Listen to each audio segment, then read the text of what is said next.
चलिए स्टूडेंट्स, आज हम पार्ट दूसरा लक्ष्मी देखेंगे, जिसके लेखक श्री गुरबचन सिंह हैं।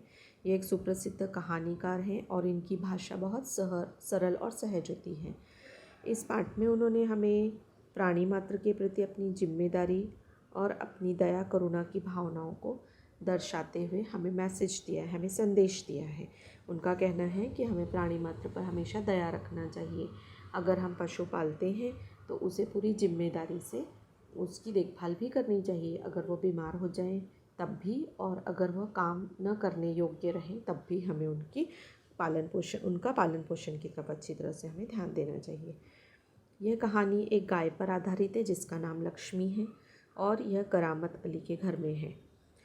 तो इस कहानी के बारे में अब हम देखेंगे। उस दिन लड़के ने तैश में आकर लक्ष्मी की पीठ पर 4 डंडे बरसा दिए थे। वो बड़ी भयभीत और घबराई थी।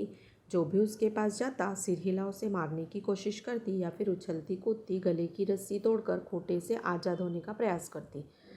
तो ये लक्ष्मी एक गाय है और वो खूंटे से बंधी हुई है, और एक लड़का जो है वो बहुत गुस्से में आकर उसे 4-5 डंडे बरसा देता है। करामत अली इधर 2-4 दिनों से अस्वस्थ था, लेकिन जब उसने यह सुना कि रहमान ने गाय की पीठ पर डंडे बरसाए हैं तो उससे रहा नहीं गया।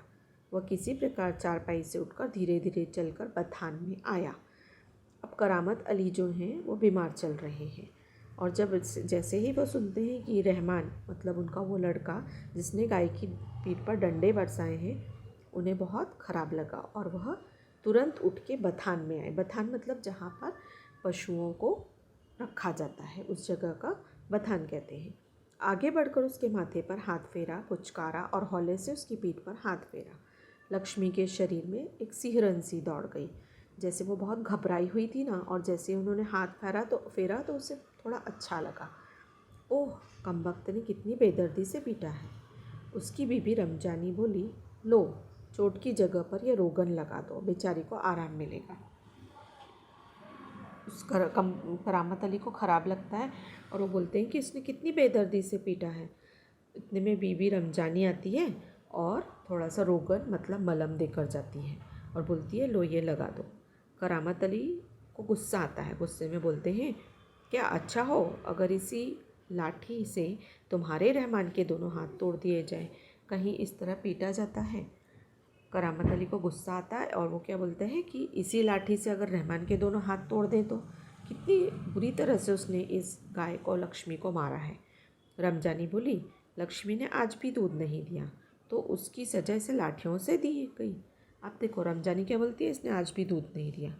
तो करामत अली को बहुत गुस्सा आता है। वो बोलते हैं, अगर इसने दूध नहीं दिया तो इसे लाठियों से हम मारेंगे क्या? रहमान से गलती हो गई, इसे वह भी कबूलता है। रमजानी क्या बोलती है, उससे गलती हो गई है रहमान से और उसने अभी वो कबूल की है। रमजानी कुछ क्षण खड़ी रही, फिर वहाँ से हटती हुई बोली, देखो अपना ख्याल रखो, पाँव इधर उधर गया तो कमर सिकवाते रहोगे। अब क्या होता है कि जहाँ वो जगह थी वहाँ पर गोबर वगैरह भी बहुत रहता है, इससे उसका पाँव ना फिसल जाए, इसलिए रमजानी वहाँ पर थोड़ी देर खड़ी रहती है और फिर बोलती है कि अपना ख्याल भी रखो। करामत अली ने फिर प्यार से लक्ष्मी की पीठ सहलाई, मुँह ही मुँह में बड़बड़ाया, माफ़ कर लक्ष्मी, रहमान बड़ा मूर्ख है, उम्र के साथ तू भी बुढ़ा गई है। डेयरी फार्म के डॉक्टर ने तो पिछली बार ही कह दिया था यह तेरा आखिरी बरस है। अब करामत अली उसकी पीठ पर हाथ फेरता है, प्यार से उसकी पीठ को सहलाता है और फिर बोलता है कि लक्ष्मी, माफ़ करना हमें, रहमान बहुत मूर्ख है, उम्र के साथ तू भी बुढ़ा गई है, मतलब तू बूढ़ी हो गई है, यह मुझे मालूम है, क्योंकि जब मैं पिछली बार तुझे डेयरी फार्म के डॉक्टर के पास ले गया था तो उसने यही कहा था कि इसका दूध देने का यह आखिरी बरस है। लक्ष्मी शांत खड़ी अपने जख्मों पर तेल लगवाती रही। वह करामत अली के मित्र ज्ञान सिंह की निशानी थी। अब ये लक्ष्मी कौन थी? तो यह ज्ञान सिंह ने करामत अली को दी गई एक निशानी थी। ज्ञान सिंह और करामत अली एक दूसरे के पड़ोसी तो थे ही, वे कारखाने में भी एक ही विभाग में काम करते थे। अब ज्ञान सिंह कौन थे? तो ज्ञान सिंह और करामत अली पड़ोसी थे और एक ही कारखाने में एक ही विभाग में काम करते थे। प्रायः एक साथ ड्यूटी पर जाते और एक साथ ही घर लौटते। ज्ञान सिंह को मवेशी पालने का बहुत शौक था। शौक था। अब ज्ञान सिंह कौन है? करामत अली के मित्र, और उन्हें मवेशी मतलब जो गाय वगैरह होती है ना, वो सब पालने का उन्हें बहुत शौक था। प्रायः उसके घर के दरवाजे पर भैंस या गाय बंधी रहती। भैंस, गाय, इस तरह के पशु पालने का उन्हें शौक था। 3 बरस पहले उसने एक जर्सी गाय खरीदी थी। उसका नाम उसने लक्ष्मी रखा था। अब ये जर्सी गाय थी लक्ष्मी, और उन्होंने ज्ञान सिंह ने उसे 3 बरस पहले खरीदा था। अधेड़ उम्र की लक्ष्मी इतना दूध दे देती थी कि उससे घर की ज़रूरत पूरी हो जाने के बाद बाकी दूध गली के कुछ घरों में चला जाता। अब वो दूध तो देती थी, अधेड़ उम्र की थी, दूध देती थी, उससे उन लोगों का घर भी चल जाता था, और थोड़ा सा जो दूध बचता था वो आसपास गली के कुछ घरों में दे दिया करते थे। दूध बेचना ज्ञान सिंह का धंधा नहीं था, केवल गाय को चारा और दर्रा आदि देने के लिए कुछ पैसे जुटा लेता था। अब वो दूध बेचने का तो कोई काम नहीं था, लेकिन वो इसलिए दे देता था कि दूध बचा हुआ रहता था, और उससे फिर वो गाय को चारा ले आते थे। दर्रा यानी अनाज के कुछ अंश होते ना, टूटे अंश, वो भी ले आते थे गाय के खाने के लिए। वो जुटा लेते थे, मतलब उससे जो पैसे, दूध से जो पैसे मिलते थे उससे वो ये सब खरीद लेता था। नौकरी से अवकाश के बाद ज्ञान सिंह को कंपनी का वह मकान खाली करना था। नौकरी से अवकाश मतलब अब वो ज्ञान सिंह का रिटायरमेंट आ गया था, तो उन्हें वो कंपनी का मकान खाली करना था। समस्या थी तो लक्ष्मी की। अब उन्हें लक्ष्मी को क्या करें, लक्ष्मी का क्या करना चाहिए, ये समस्या उनके सामने खड़ी हो गई। वो लक्ष्मी को किसी भी हालत में बेच नहीं सकता था, उसे अपने साथ ले जाना भी संभव नहीं था। जब अवकाश में 10-15 दिन रह गए तो करामत अली से कहा, मियाँ, अगर लक्ष्मी को तुम्हें सौंप दूँ तो क्या तुम उसे स्वीकार करोगे? अब उसे घर खाली करने में सिर्फ 10-15 दिन रह गए थे। ऐसे समय में उसने करामत अली से पूछा कि क्या अगर मैं तुम्हें लक्ष्मी को दे दूँ तो तुम ले लोगे? मियाँ करामत अली ने कहा था, नेकी और पूछ पूछ, भला इससे बड़ी खुशनसीबी मेरे लिए क्या हो सकती है। अब करामत अली भी खुश हो गए, क्योंकि उन्हें लगा ठीक है, मुझे भी एक गाय का मतलब दूध के लिए गाय भी मिल जाएगी, और मेरी खुशनसीबी है कि वो मुझे दे रहे हैं। करामत अली पिछले 1 वर्ष से उस गाय की सेवा करता चला आ रहा था। गाय की देखभाल में कोई कसर नहीं छोड़ रखी थी। अब करामत अली भी अच्छी तरह से 1 साल से उस गाय की सेवा कर रहे थे, और वो गाय की जो देखभाल भी बहुत अच्छी तरह से करते थे। करामत अली को लक्ष्मी की पीठ पर रोगन लगाने के बाद भी इत्मीनान नहीं हुआ। वह उसके सिर पर हाथ फेरता रहा। लक्ष्मी स्थिर खड़ी उसकी ओर जिज्ञासापूर्ण दृष्टि से देखती रही। करामत अली को लगा जैसे लक्ष्मी कहना चाहती हो, यदि मैं तुम्हारे काम की नहीं हूँ तो मुझे आज़ाद कर दो, मैं यह घर छोड़कर कहीं चली जाऊँगी। देखो, पशुओं के भाव को भी किस तरह समझा जाता है। करामत अली धीरे धीरे लक्ष्मी की पीठ पर हाथ फेर रहा है, और रोगन लगाने के बाद वहीं पर खड़ा है, उसके सिर पर हाथ फेरता है, तो उसे ऐसा लगता है जैसे कि गाय बोल रही है देखते हुए कि मुझे छोड़ दो, अगर मैं तुम्हारे काम की नहीं हूँ तो मुझे छोड़ दो, मैं कहीं भी चली जाऊँगी। करामत अली ड्यूटी पर जाने की तैयारी में था, तभी रमजानी बोली, रहमान के अब्बा, अगर लक्ष्मी दूध नहीं देगी तो हम इसका क्या करेंगे? क्या खूंटे से बांधकर हम इसे खिलाते पिलाते रहेंगे? अब रमजानी को लक्ष्मी खटकने लगी, तो वो क्या कहती है करामत अली को कि अब वो दूध तो हमें देती नहीं है, तो क्या हम इसे यहीं बांध कर रखें और चारा पानी खिलाते पिलाते रहें? करामत अली कहता है, जानवर है, बंधा है, तो इसे खिलाना पिलाना तो पड़ेगा ही। जानते हो, इस महंगाई के ज़माने में सिर्फ सादा चारा देने में ही 300-350 रुपये का खर्चा है। अब रमजानी क्या बोलती है, खिलाएं पिलाएं कैसे, क्योंकि सादा चारा पानी भी हम अगर लेते हैं तो 300-350 रुपये महीने का खर्चा होता है।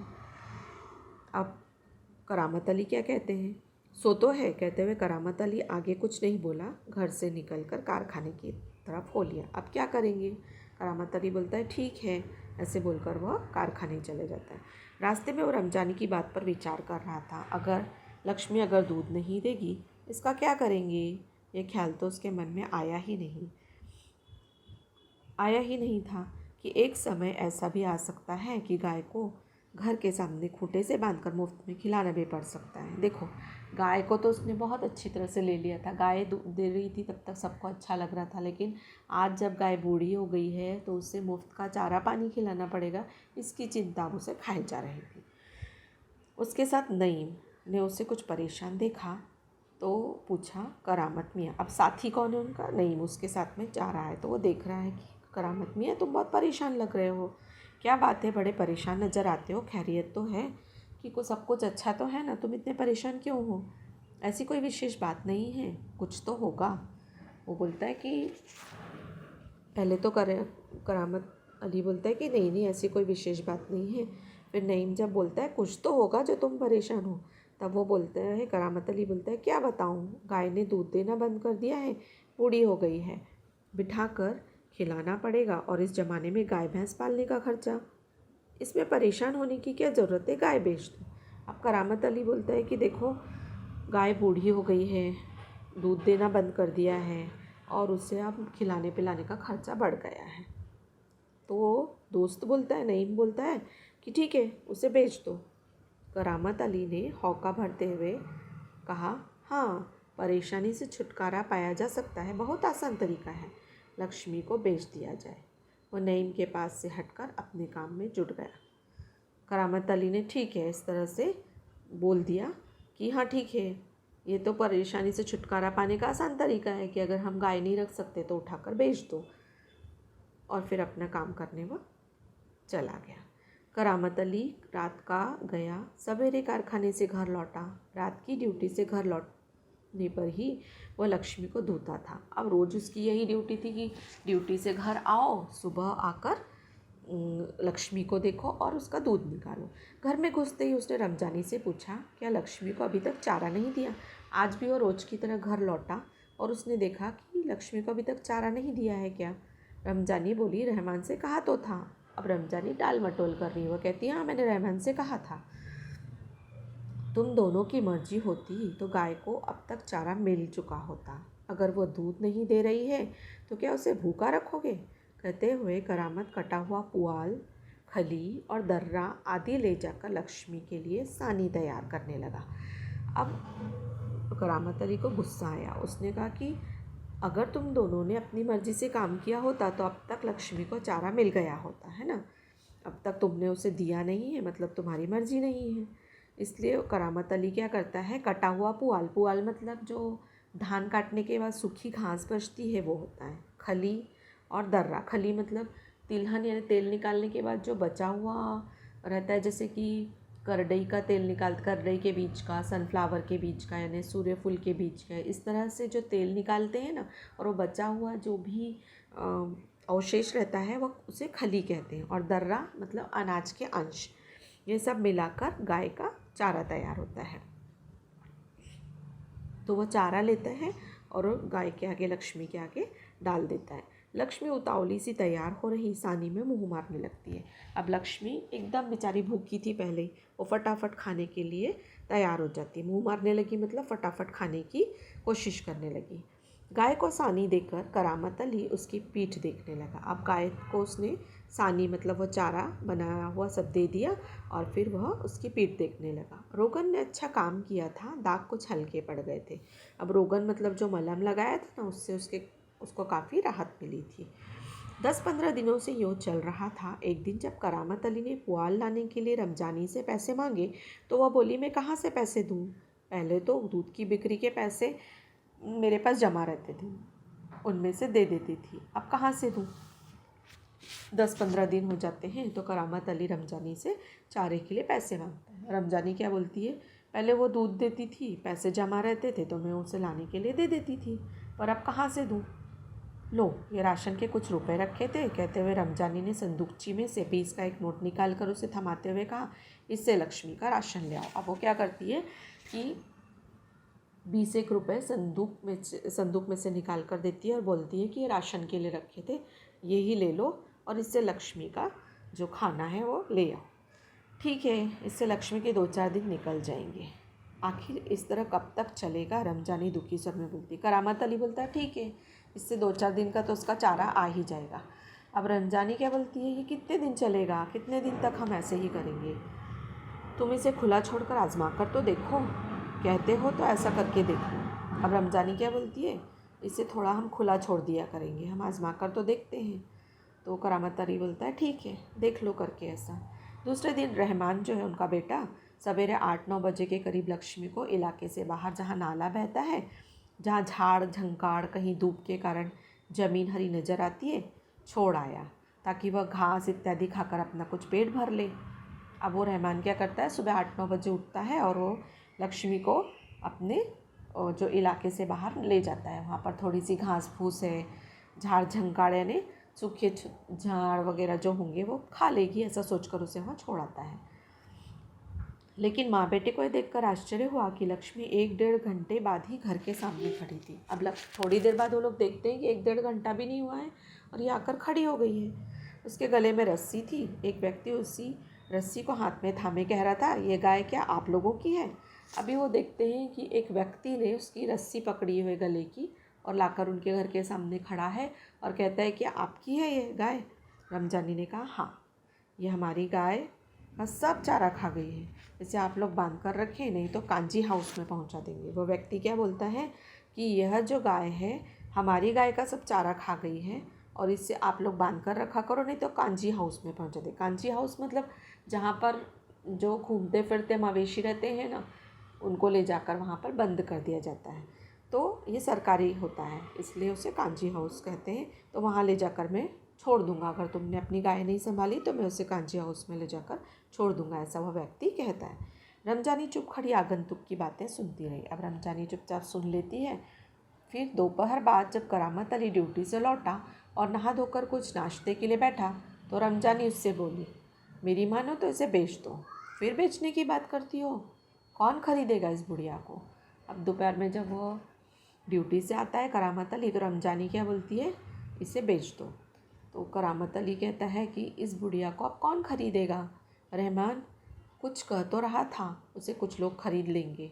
उसने किसी से कहा भी है, शाम को वह तुमसे मिलने भी आएगा। रमजानी क्या बोलती है, रहमान बोल रहा है कि कुछ लोग खरीदने के लिए तैयार हैं और वो शाम को आ रहे हैं। करामत अली सुनकर खामोश रह गया। उसे लग रहा था सब कुछ उसकी इच्छा के विरुद्ध जा रहा है, शायद जिस पर उसका कोई वश नहीं था। अब करामत अली तो चुपचाप बेचारा हो गया, क्योंकि उसे मालूम था घर में जो भी चल रहा है वो उसकी मर्जी के खिलाफ चल रहा है। गाय बेचारी, लक्ष्मी बेचारी दूध नहीं दे रही है और रमजानी और रहमान को वो खटक रही है। करामत अली अनुभव करते हुए लक्ष्मी की चिंता अब किसी को नहीं है, खामोश रहा। उठा और घर में जो सूखा चारा पड़ा था उसके सामने डाल दिया। करामत अली को पता है कि अब घर में अब उसकी कोई केयर नहीं होने वाली है, कोई चिंता नहीं करने वाला है, इसलिए बेचारा चिंता में उठता है और सूखा जो चारा रहता है वो लक्ष्मी के सामने डाल देता है। लक्ष्मी ने चारे को सूंघा और फिर उसकी तरफ निराशापूर्ण आंखों से देखने लगी, जैसे कहना चाहती हो, मालिक ये क्या, आज क्या मेरे फाँकने को ये सूखा चारा ही है, दर्रा खली कुछ भी नहीं। अब वो क्या बोलती है लक्ष्मी, जैसे ऐसा लगता है जैसे वो बोल रही हो निराशापूर्ण आंखों से, करामत अली से बोल रही हो कि अब मैं दूध नहीं देती हूँ तो मुझे कुछ भी नहीं मिलेगा। सूखा चारा दे दिया तुम लोगों ने और उसमें दर्रा नहीं है, खली नहीं है। बेचारी निराशापूर्ण आंखों से मानो ये कह रही हो।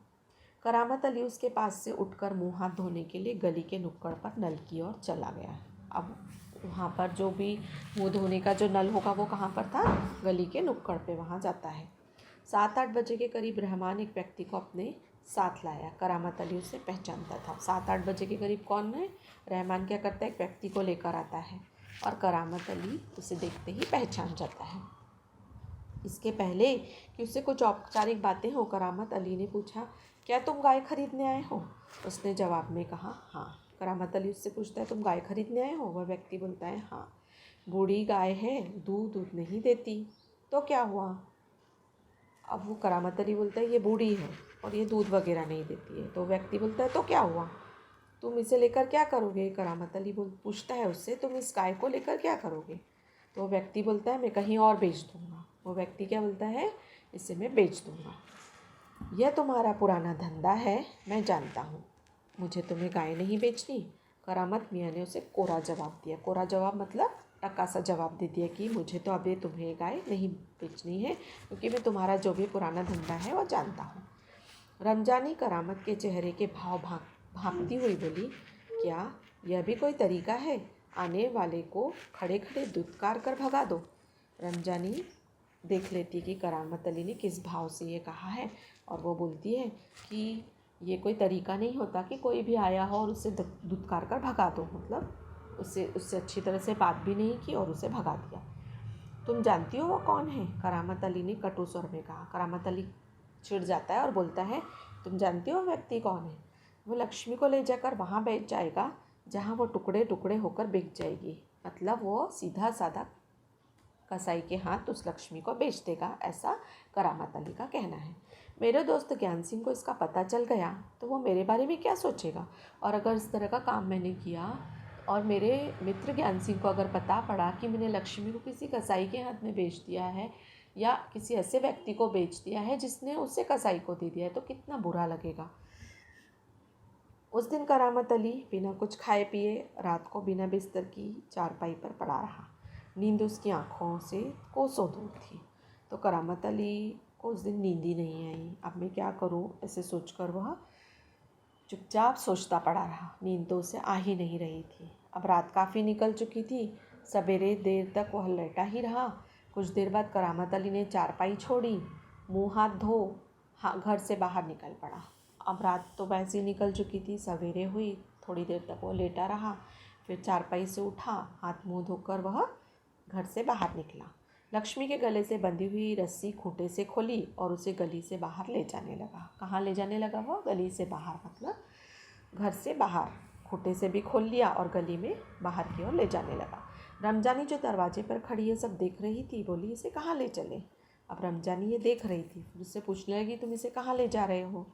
करामत अली ने कहा जहाँ इसकी किस्मत में लिखा है। करामत अली बोलता है जहाँ इसकी किस्मत लिखी होगी वहीं मैं इसे ले जाऊँगा। वह लक्ष्मी को सड़क पर ले आया। लक्ष्मी बिना किसी रुकावट या हुज्जत के उसके पीछे पीछे चली जा रही थी। अब देखो बेचारी गाय को भी समझ रहा है कि यहाँ मेरी कदर ही नहीं हो रही है और अब ये लोग भी ऊब चुके हैं मुझसे, तो वो बेचारी धीरे धीरे उसके पीछे पीछे चली जा रही है। वह उसकी रस्सी पकड़े सड़क पर आगे की ओर चलता चला गया। चलते चलते कुछ क्षण रुक कर वह बोला, लक्ष्मी चल, अरे गौशाला यहाँ से 2 किलोमीटर दूर है, तुझे गौशाला में भर्ती करा दूँगा, वहाँ इत्मीनान से रहना। करामत अली उससे बात कर रहा है। देखो बोल रहा है कि लक्ष्मी तुझे मैं गौशाला में छोड़ आता हूँ, यहाँ से 2 किलोमीटर दूर है और वहाँ तू अच्छी तरह से रहना, इत्मीनान से रहना, यानी तो शांतिपूर्वक रहना। वहाँ तो हमारे घर की तुलना में मज़े से रहेगी। भले ही मैं वहाँ ना रहूँ और जो लोग भी होंगे मेरे ख्याल में तुम्हारे लिए अच्छे ही होंगे। वहाँ पर जो भी लोग होंगे ना वो हमारे घर के लोगों से तो बहुत अच्छे होंगे जो तुम्हारी देखभाल करेंगे। मैं कभी कभी तुम्हें देखने आया करूँगा, तब तुम मुझे पहचानोगी भी या नहीं खुदा जाने। कहते हुए करामत अली का गला भर आया। अब जैसे ही वो लक्ष्मी को छोड़ रहा है तो उसे बहुत दुख हो रहा है और वही करुणा उसे आ रही है। उसकी आंखों में आंसू उतर आए, मतलब उससे रोना सा आ रहा था। क्यों? क्योंकि वो लक्ष्मी गाय को बहुत चाहता था। यहाँ पर करामत अली का पशु प्रेम हमें देखने को मिलता है।